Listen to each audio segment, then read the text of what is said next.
नवरात्रि में यूपी के सभी मंदिरों में दुर्गा सप्तशती और अखंड रामायण का पाठ होगा।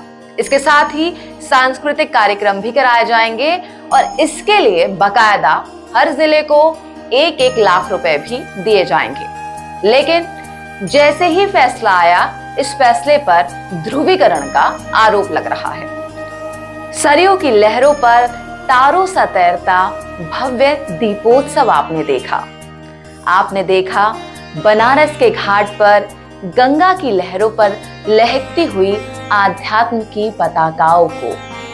आपने देखा कांधे पर धर्म की कावड़ उठाए मस्ती में जाते हुए भोलेनाथ के भक्तों को।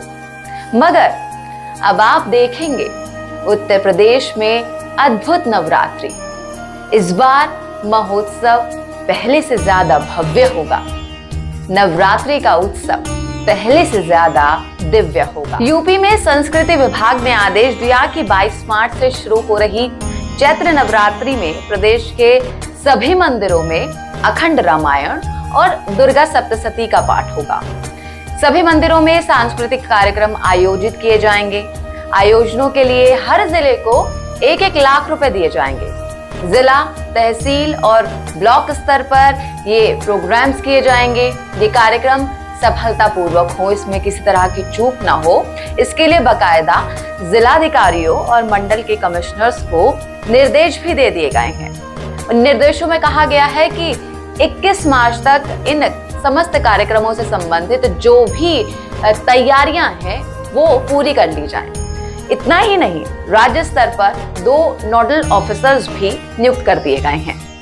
उत्तर प्रदेश में योगी आदित्यनाथ की सरकार आने के बाद धर्म, संस्कृति की परंपराओं, रीति रिवाजों और अनुष्ठानों की जो भव्यता है वो वाकई में देखते ही बनती है।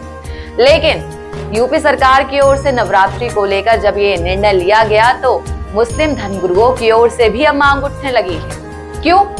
उन्होंने कहा है कि रमजान के दौरान सहरी के वक्त लाइट गुल हो जाती है, उसका ध्यान रखा जाए और साफ सफाई का भी ध्यान रखा जाए। हमारी बस यही मांग है। मुस्लिम धर्मगुरु अब सीएम को सलाह दे रहे हैं कि वो किसी एक वर्ग के मुख्यमंत्री नहीं है, उन्हें सबको देखना चाहिए और सबके हिसाब से उन्हें निर्णय भी लेना चाहिए।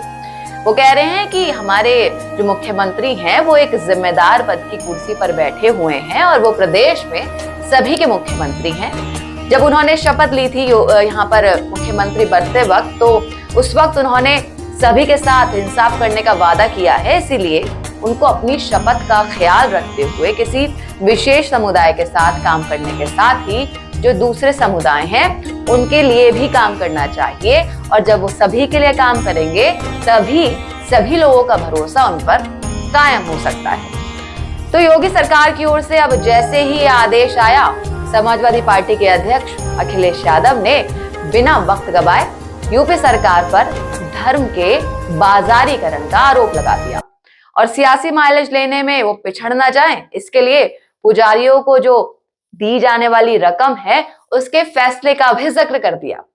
हालांकि यूपी सरकार इस तरह के आयोजन के पीछे संस्कृति और पर्यटन को बढ़ावा देने के अलावा महिलाओं की भागीदारी को बढ़ाने जैसे लक्ष्य पर काम करने की बात कर रही है। लेकिन रमजान से पहले नवरात्रि में जब सरकार ने विशेष आयोजनों का इंतजाम किया है तो इसे लेकर अब सियासी सवाल उठने लगे हैं। तो ऐसे में जाहिर सी बात है कि 2024 के चुनावों में अगर इस फैसले का भी असर दिखे तो आप हैरान मत होइएगा।